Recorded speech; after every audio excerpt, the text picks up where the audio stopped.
Es hora de ponernos al día con nuestros derechos. Por la vivienda digna, la recuperación justa y la justicia social, les damos la bienvenida a su programa Tus Derechos al Día. Bueno, gente, estamos acá en Tus Derechos al Día, este espacio auspiciado por Ayuda Legal Puerto Rico, después de un evento electoral como el que tuvimos el martes y que todavía no ha culminado y que terminará en el escrutinio general, pero que ciertamente aquí y allá da muchas cosas que decir, en particular cosas que las primeras como reacciones quizás bien emocionales, bien pasionales, como deben ser. También hay que dar un panorama y un contexto que luce complicado para efectos de temas de derechos y de justicia social. Y para hablar de esto, hoy estamos con el vaso medio lleno, y es que en esta mesa tenemos que excusar a dos de las compañeras y estamos aquí con Verónica González. Saludos cordiales, Vero. Saludos, aquí la mitad del vaso, me imagino. La mitad, no, somos las dos el vaso medio lleno, porque lo contrario era decir que tenemos la mesa vacía, así que tenemos el vaso medio lleno. Bueno, Vero, comicios electorales, vamos a empezar quizás, pues obviamente por Puerto Rico, por la casa, a pesar de el hecho de el gran avance que han tenido espacios como la Alianza, espacios más aliados a temas de justicia social o más vinculados a temas de justicia social, encabezados por la figura de Juan Dalmau, lograron una importante segunda posición en el proceso electoral. Eso yo creo que ha matizado no solamente toda la contienda, sino que también las discusiones que hemos tenido en este espacio sobre derechos y sobre lo que significaba tener una alternativa o tener personas hablando de temas de justicia sociales, de vivienda asequible, salud, plan universal de salud y otros temas en la palestra pública. Esa persona por primera vez, desde 1952, el Partido Independentista Puertorriqueño logra colocar a un candidato en una segunda posición en unas elecciones, marcando un hito histórico que ciertamente movilizó jóvenes, movilizó adultos mayores, movilizó a muchos, miles, cientos de miles de personas en Puerto Rico, también a artistas, a figuras públicas conocidas, a organizaciones, a mirar con interés, ¿verdad? Quizás no endosar o no necesariamente endosar, pero mirar con interés la figura de Juan Dalmau, y se logra una importante segunda posición. Y yo creo que eso va atado entonces a la conversación de qué entonces significa el hecho de que Jennifer González no solamente logró la gobernación de Puerto Rico, sino que estamos viendo entonces el control del Partido Nuevo Progresista de Cámara, de Senado, en tiempos donde lo que se vislumbra y por ahí se habla de esta noción del banquete total. Ángel Cintrón, Jay Fonseca hablan de ese banquete total que literalmente incluye no solamente que hayan ganado estos espacios, sino que también les toca entonces nombrar 3 jueces del Tribunal Supremo, entre otros funcionarios. Verónica, sí. ¿Cómo tú ves las de aquí? ¿Cómo yo veo las de aquí? Yo creo que todavía a 2 días de las elecciones, lo que pienso que tal vez es muy temprano para entender realmente lo que pasó. Yo miro el resultado electoral y veo esa, como tú dices, una posición histórica, ver un candidato del Partido Independentista Puertorriqueño en segundo lugar. Una alianza que es algo que no había ocurrido en casi 100 años, aunque antes del sistema electoral moderno sí se había ocurrido. Y ese momento es histórico. Ahora la pregunta es si eso es realmente el momento, si es la figura de Juan que atrajo mucha gente, o si estamos ante un momento, tal vez voy a llamarlo falta de otras palabras, de madurez política, ¿no? Que la gente empezara a hacer distinciones entre lo que es el partido, lo que es el candidato, lo que es la situación de estatus, y escoger lo que pensaban que era el mejor candidato, más allá de, ¿verdad?, de lo que han sido las líneas tradicionales por cómo la gente vota. También creo que hay un momento que nos indica que mucho trabajo había que hacer y que todavía hace falta sobre el proceso de las elecciones. De literalmente qué desastre la Comisión Estatal de Elecciones. You only have one job. Sí. Tú solamente tienes un trabajo en el mundo, que es hacer que las elecciones ocurran. Sí. ¿Cómo funciona ese trabajo? ¿Cuándo se tiene que hacer? ¿Cómo votar en las papeletas? Mucho del trabajo que nosotros hicimos, muchas de las cosas que hicimos, de poder explicarle a la gente cuántos votos tú puedes hacer una papeleta legislativa. Porque la gente no necesariamente está seguro, se siente, incluso si lo sabe, mucha gente le da miedo. Porque tiene, miedo de dañar la papeleta, hacer una cruz donde no es, hacer cruces de más, no hacer cruces suficientes, que se supone que lo haga. Y esa no debería ser.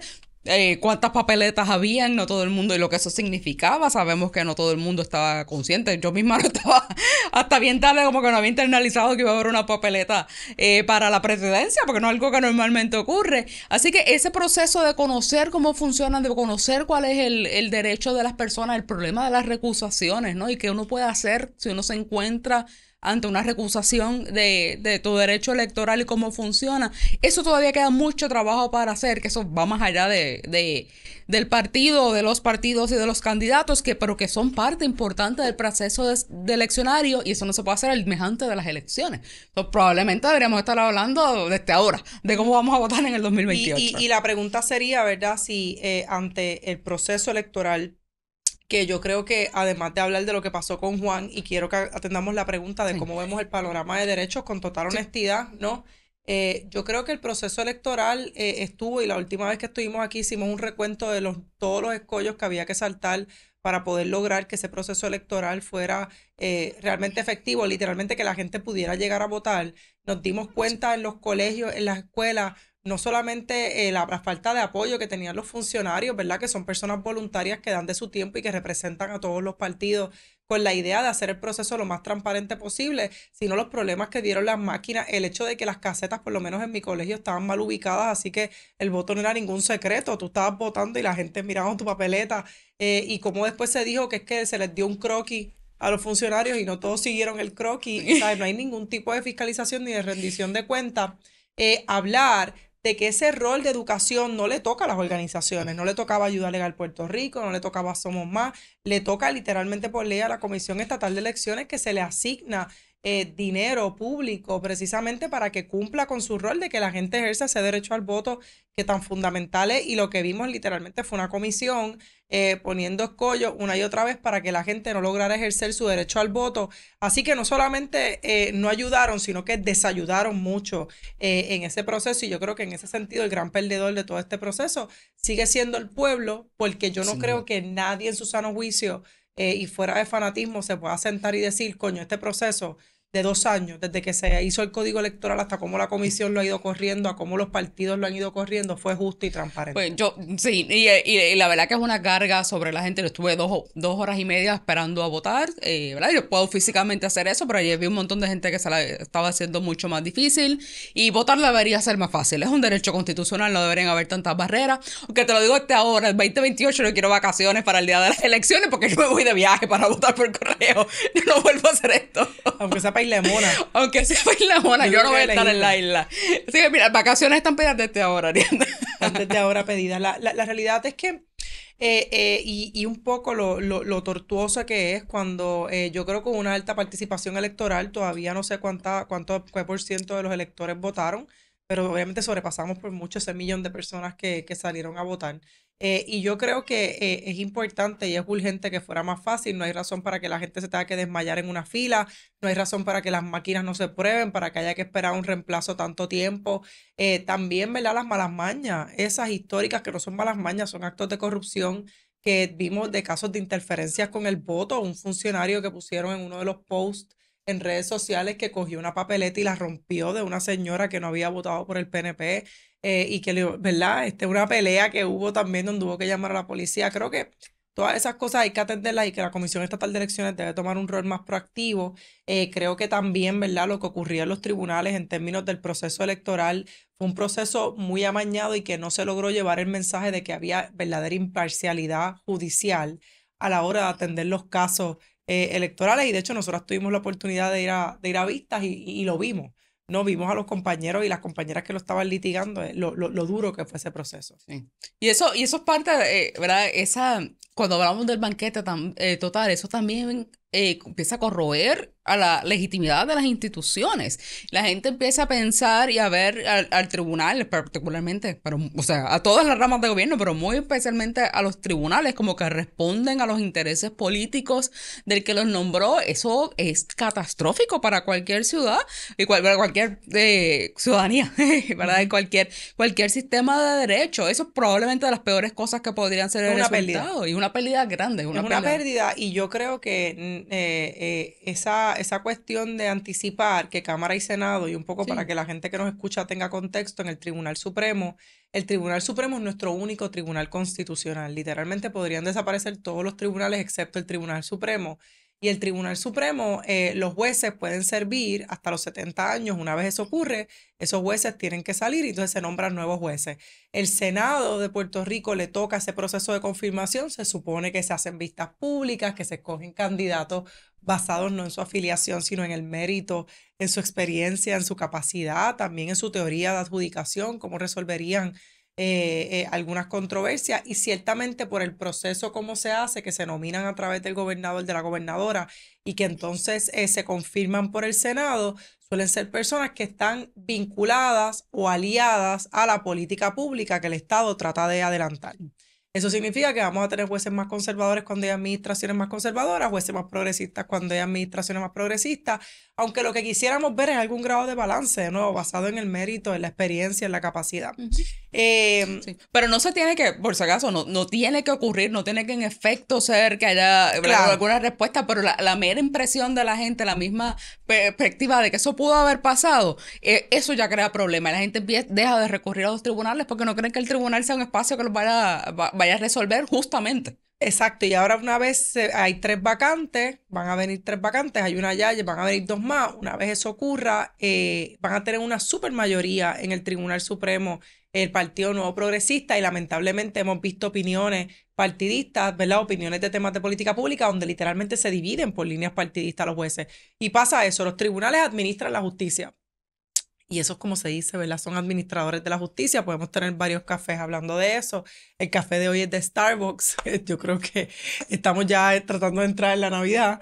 Y decir que esos sistemas de administración de justicia, cuando la gente desconfía, no solamente deja de ir al tribunal, sino que parte de la premisa de que cuando yo voy al tribunal, ¿para qué voy a ir? Y si voy, salgo en peor posición. Y eso, como tú dices, crea una caída de todas las instituciones, y yo creo que en estas elecciones cayó la institución de la Comisión Estatal de Elecciones, si es que quedaba algo, pero ciertamente ahora el ojo está puesto en si va a haber una caída todavía mayor de los tribunales, y los temas de derecho, no sé cómo tú los ves. Sí, y eso pues, crea, o sea, los tribunales existen para que la gente no tome la justicia por sus manos. Eso también hay que eso también hay que recordarlo. Yo quisiera pensar, ¿verdad? Nosotros como abogados tenemos, ¿verdad?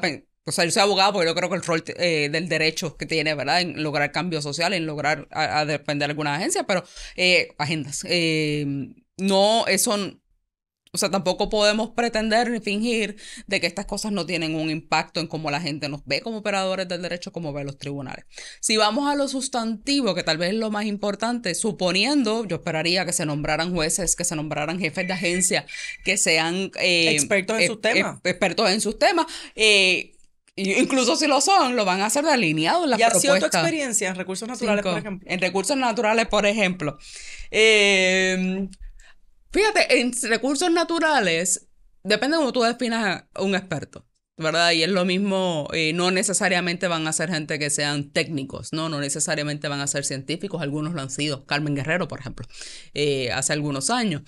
Muchos hemos sido abogados. ¿Verdad? Y conocer el derecho ambiental no necesariamente te hace ambientalista, si eso es lo que uno quiere pensar, ¿verdad? Y lo que quiero pensar, porque la ley orgánica del Departamento de Recursos Naturales dice que la labor del departamento es defender el medio ambiente.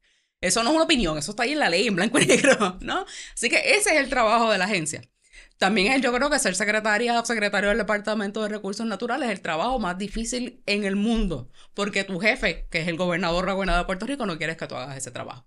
Porque la posición de todos los candidatos que han ganado en los últimos años es, y lo han dicho hasta públicamente, es que cumplir con las leyes ambientales es un obstáculo para el desarrollo, es un obstáculo para la recuperación, es un obstáculo para la economía. ¿Esperas algo diferente en una administración como la que se vislumbra? No lo espero porque eso es lo que dice su campaña. Expresamente ha hablado de la frase sacrosanta por los últimos 20 años. Hay que flexibilizar el proceso de permisos, ¿no? Hacer que los permisos los den en 48 horas. Incluso se dice, algún candidato habló de permisos de 48 horas para permisos que ahora son 24 horas. Así que tal vez eso sea progreso. No conocer el sistema nos ayuda ahí. Así que yo no esperaría que las cosas mejoren en ese frente. Yo no esperaría un mejor análisis o una mayor protección del medio ambiente, porque las cosas que hace el sistema de permisos es analizar si la decisión que la persona está tomando, particularmente cuando quiere hacer algo que la zonificación no permite. Ya tomamos una decisión como sociedad de que se puede hacer en un terreno o que no, y esos son todos los terrenos de todo el mundo. Uno no puede hacer lo que uno quiera en su terreno. Y viene alguien y dice, yo no quiero hacer eso, yo quiero hacer otra cosa. Pues ese proceso de análisis debe ser un proceso pensado, proceso que se deben tomar diferentes alternativas, no debería ser un proceso que se complete en 24 horas. Una cosa que además del tema ambiental quizás preocupa o interesa mucho es pensar en ese rol que tuvieron tanto las iglesias como los sectores conservadores en este resultado, ¿verdad? Y cómo lo influyeron en esas últimas horas. Pienso, por ejemplo, en esas iglesias que iban a votar originalmente con el Proyecto Dignidad y que el Proyecto Dignidad, de hecho, el candidato sacó menos votos que César Vázquez, hizo una conferencia de prensa donde dijo muchísimas cosas. Pero entre otras cosas, lo que se dice es que ese voto conservador, cuando las iglesias salen diciendo ese fin de semana que Juan Dalmau era el anticristo y que había que votar contra el comunismo y que chévere Proyecto de Dignidad, pero este era el momento de darle la oportunidad al PNP porque era el único que podía vencer a Juan Dalmau.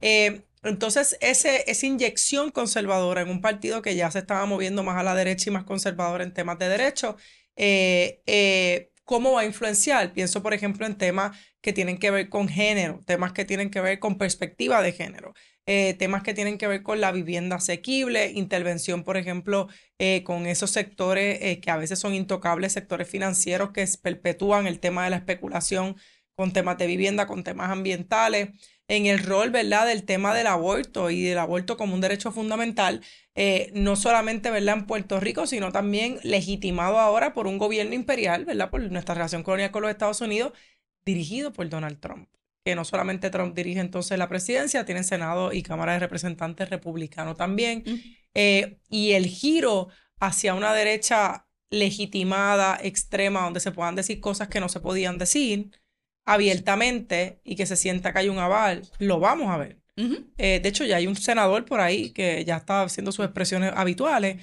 pero que son expresiones que no estarían legitimadas en otros contextos. No, pero así funciona la política, ¿no? Y así funciona el discurso público. Alguien dice algo que en un momento nos parece tan y tan escandaloso que cómo es posible que alguien pueda pensar, mucho menos decir una cosa así, claro. Pero si la sigues repitiendo, de momento ya no es escandaloso. Y ya se va ampliando. Claro. Se va ampliando ese debate. Una vez dejamos que se utilice, ¿verdad?, el lenguaje y el debate político para demonizar a la gente, para insultar a la gente. O sea, yo nunca había, bueno, no sé que nunca, pero, o sea, la idea de que los últimos 3 días la campaña de todos los partidos era, o por lo menos todas las campañas contra Juan eran decir que era comunista y socialista a la misma vez.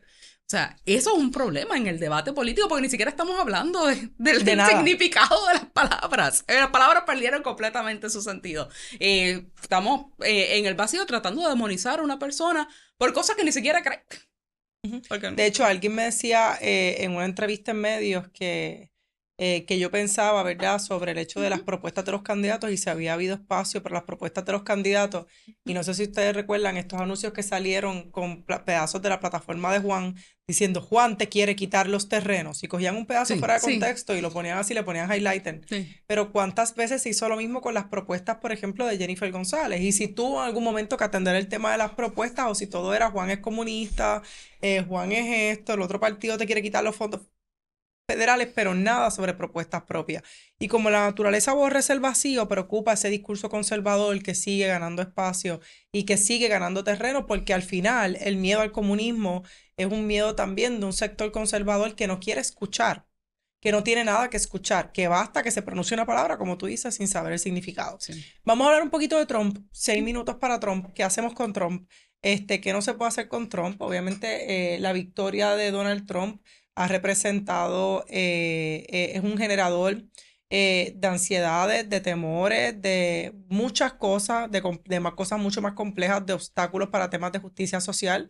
y no lo digo en un sentido, ¿verdad?, de apoyar o no apoyar un candidato, sino en términos muy concretos de las cosas que él ha dicho sobre temas de justicia social, que van desde eliminar programas de fondos federales, ¿verdad? Si aquí había miedo de eliminar programas de fondos federales, Trump cree en eliminar fondos federales, por ejemplo, de subsidio de vivienda, ha dicho ya, ¿verdad?, que puede recobrar dinero que tiene que ver con los desastres, y se está hablando ya de un posible clawback, que no es otra cosa que coger el dinero de los desastres que el gobierno de Puerto Rico no ha sabido utilizar.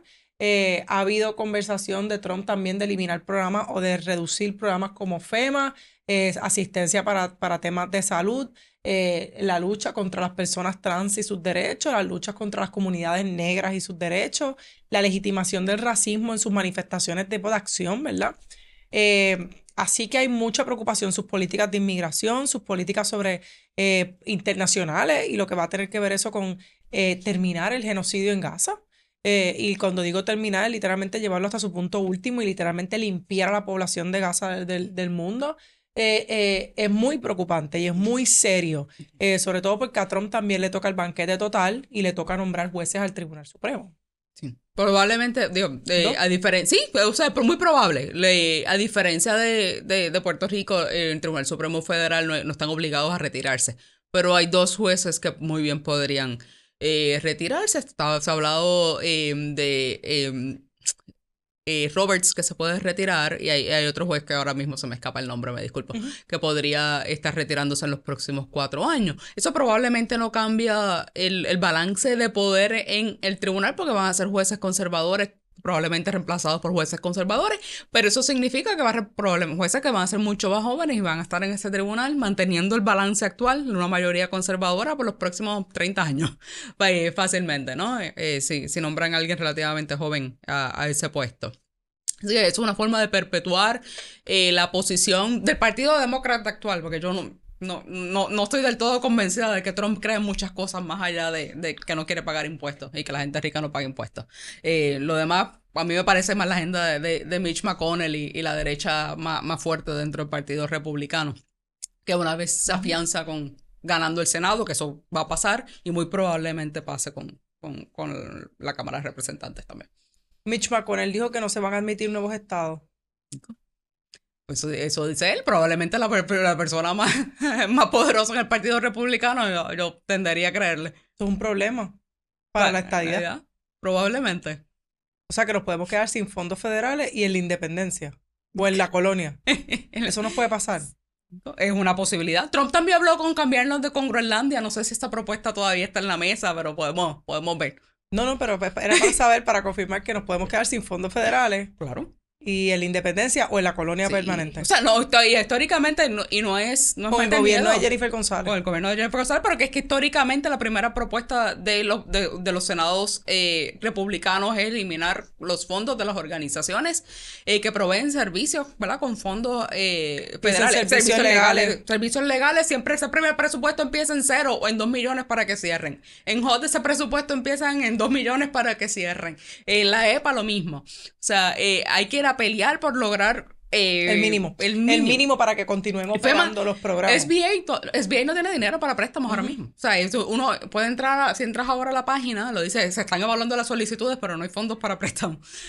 Si eso no cambia, y no veo por qué habrían de cambiar, por lo menos dramáticamente, pues probablemente en los próximos años no va a haber fondos para desastres. Tampoco. Sí, y yo creo que es bien importante, ¿verdad? Que la gente entienda que a veces creamos un fanatismo alrededor de personas, sea Juan, sea Jennifer, sea Trump, sea Kamala, pero que realmente esas personas, aunque son emblemáticas, y pienso en el caso de Trump y lo visceral y lo vocal que es, la realidad se convierte en una medida u otra como en la antesala de las políticas públicas, que son las que realmente debemos estar mirando, ¿no? Y qué hay de realidad en esas propuestas de políticas públicas y las posibilidades de política pública. Cuando te hago ahorita el comentario así sarcástico de, o sea, que nos podemos quedar sin fondos federales y no vamos a hacer Estado, es que esto un poco, ¿verdad? Se demonizó la figura de Juan, diciendo que esas eran las consecuencias, cuando podemos ver que eso puede pasar con Jennifer González, pero esa conversación ni siquiera se tuvo porque no hubo el espacio para tenerla, porque todo es el fanatismo, ¿verdad? De mi candidata, mi candidato, cómo pueden ganar y quién hace más ruido, ¿no? Desde Ayuda Legal Puerto Rico, yo creo que el ejercicio de hablar sobre temas de derecho y hablar de temas de política pública es literalmente ir más allá de esos rostros, ¿no? Por eso hablar de temas de justicia social, de principios ante personalidades, de por qué importa hablar de vivienda asequible. Y cuando nos reunimos con todos los partidos que teníamos esas propuestas electorales, la idea era cómo más allá del carisma o de la posición de este candidato principal, podemos adelantar estos temas de política pública que son los que importan. Y tenemos que ser bien honestos que aunque los partidos todos no tienen reuniones excepto el Proyecto Dignidad, la realidad es que vimos intereses variables en propuestas concretas. Y era más bien qué se puede vender, qué suena sexy, qué suena bonito, que suena resumido, y eso es un problema. Yo creo que en estos primeros 100 días de esta administración de Jennifer González hay que estar bien vigilante a cuál va a ser su propuesta. Ya se está reuniendo durante el día de hoy con el caucus de legisladores PNP, que me imagino que será la repartición de las comisiones, de qué es lo que se va a hacer. Pero esas propuestas de esos primeros 100 días yo creo que van a enmarcar lo que va a hacer esta administración en temas particulares como los temas de recuperación, los temas laborales que también se ven bajo asedio y es un tema en riesgo, temas que tienen que ver con la educación, las escuelas charter, qué es lo que vamos a hacer con la descentralización del Departamento de Educación, cuál va a ser el resultado de eso. Y creo que esas conversaciones, si bien no hubo espacio para hablar durante la candidatura, creo que todavía no están y que hay que tenerla. ¿Verdad? Porque de una manera u otra, estos son los próximos 4 años, esta es la que hay. No, y el gobierno, o sea, y el gobierno es de todos, no importa lo que, ¿verdad? Cómo se presenten, ¿no? Y del mandato electoral. La verdad es que el gobierno, el que esté, tiene que responder a todo el mundo. El gobierno es de todos. Y también cuando los gobiernos son malos, yo soy de las que pienso, y decía esto antes de empezar a grabar, que aún la gente que haya votado por ellos no se los merece. Porque la gente no se merece ni la austeridad, ni se merece el hambre, ni se merece los recortes, ni se merece el racismo, ni se merece el discrimen. Y en ese sentido, desde Ayuda Legal Puerto Rico, nosotras vamos a seguir haciendo el trabajo que hacemos y un poco más. Y la razón de un poco más es porque sin duda estamos en un momento bien complicado para temas de derechos fundamentales. Pero creo también que un poco más porque el tiempo y la urgencia y las amenazas son mayores hoy de lo que eran el 4 de noviembre. Porque ahora tienen vehículos oficiales más amplios. Y yo creo que esos vehículos oficiales hay que mirarlos y fiscalizarlos. Así que nosotras siempre estamos agradecidas de la gente que nos sigue, coño, de todo el mundo que nos siguió en la campaña de temas electorales, de los derechos. Hicimos mucho ruido. También yo creo que Ayuda Legal Puerto Rico tuvo un impacto en esos temas de por qué salir a votar, cómo votar. Y yo siempre voy a estar bien agradecida, no solamente al equipo de Ayuda Legal Puerto Rico, sino a la gente que confía en nosotras. Así que dicho eso, gracias Wilton por el espacio, Webnético, Aeronet que nos da el internet. Seguimos.